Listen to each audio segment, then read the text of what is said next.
히브리서 9장 옛 언약의 예배. 첫 번째 언약에도 예배 규칙이 있었으며 또한 예배를 위해 사람이 만든 장소도 있었습니다. 먼저 성막이 세워졌습니다. 성막의 앞부분은 성소라 불렀습니다.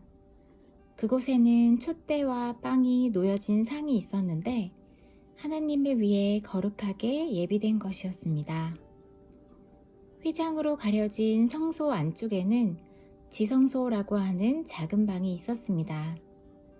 그곳에는 향을 피우는 금제단과 금으로 입혀진 법궤가 놓여 있었습니다. 법궤 안에는 만나를 담은 금 항아리와 아론의 싹난 지팡이, 그리고 옛 언약이 새겨진 돌판이 들어 있었습니다. 법궤 위에는 하나님의 영광을 나타내는 날개 달린 생물인 그룹들이 날개로 뚜껑을 덮고 있었습니다. 그러나 지금 이런 것들에 대해서 일일이 다 말할 수는 없습니다. 이 모든 것이 성막 안에 준비되어 있어서 제사장들은 매일 첫 번째 방에 들어가 예배를 드렸습니다. 그러나 두 번째 방에는 오직 대제사장만이 1년에 한 번 들어갈 수 있었습니다. 또 대제사장도 피 없이는 결코 그곳에 들어갈 수 없었습니다. 그는 그 피를 자기 자신과 백성의 죄를 위해 하나님께 드렸습니다. 이것은 그들이 모르고 지은 죄를 위하여 드리는 것입니다. 성령은 이것을 통해 옛 성막 제도가 그대로 남아있을 때는 지성소로 들어가는 길이 아직 열려있지 않다는 것을 보여주었습니다. 이것은 현재를 위한 비유입니다. 예물과 제사로는 예배드리는 자의 마음속까지 깨끗하게 할 수 없습니다. 이것은 단지 먹고 마시고 여러 가지 몸을 씻는 등의 예식으로서 하나님의 새 법이 올 때까지만 적용되는 것입니다. 새 언약의 예배. 그러나 그리스도께서는 지금 우리가 가지고 있는 좋은 것들의 대제사장으로 오셨습니다.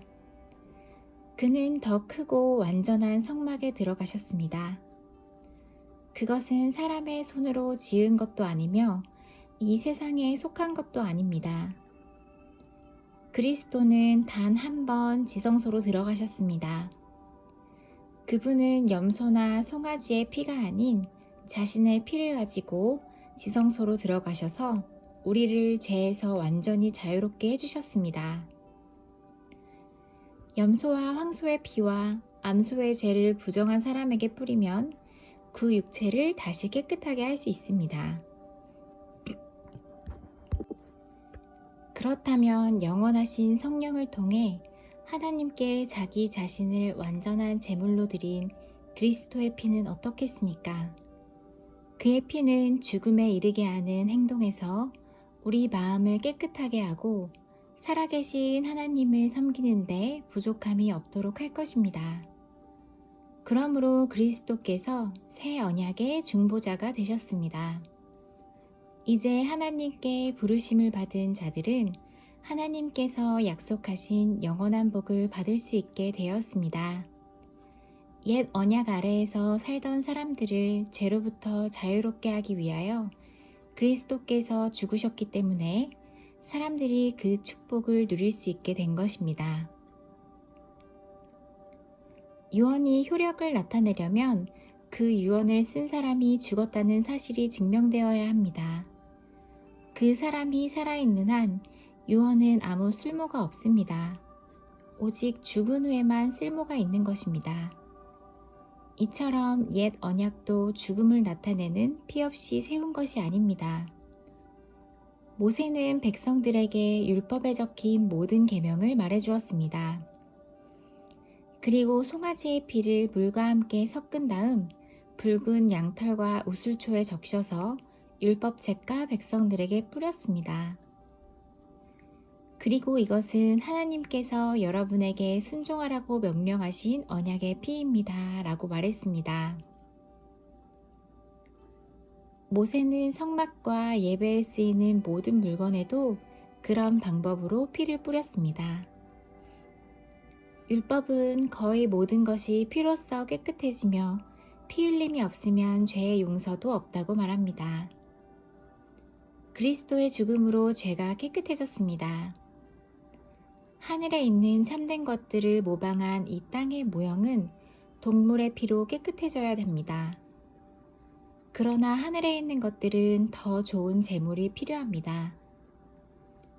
그리스도께서는 사람이 지은 지성소에 들어가지 않으셨습니다. 그것은 참된 것의 모형일 뿐입니다. 그리스도께서는 하늘에 올라가시고 그곳에서 우리를 도우시려고 하나님 앞에 서신 것입니다. 대제사장은 1년에 한 번 자신의 피가 아닌 동물의 피를 가지고 지성소로 들어갑니다. 그렇다고 그리스도께서 자신을 제물로 드리기 위해 매번 하늘로 올라가신 것은 아닙니다. 만일 그래야 한다면 그리스도께서 세상이 창조되었을 때부터 고난을 자주 받으셔야 했을 것입니다. 그러나 그리스도께서는 단 한 번 오셔서 자신을 제물로 드림으로 모든 죄를 깨끗하게 하셨습니다. 사람들은 모두 한 번은 죽습니다. 죽은 후에는 심판이 우리를 기다립니다. 그렇기 때문에 그리스도께서는 자신의 몸을 한 번에 드려 많은 사람의 죄를 없애주신 것입니다. 그리스도께서는 다시 오실 것입니다. 그때는 죄를 없애기 위해서가 아니라 그리스도를 기다리는 자들에게 구원을 주기 위해 오시는 것입니다.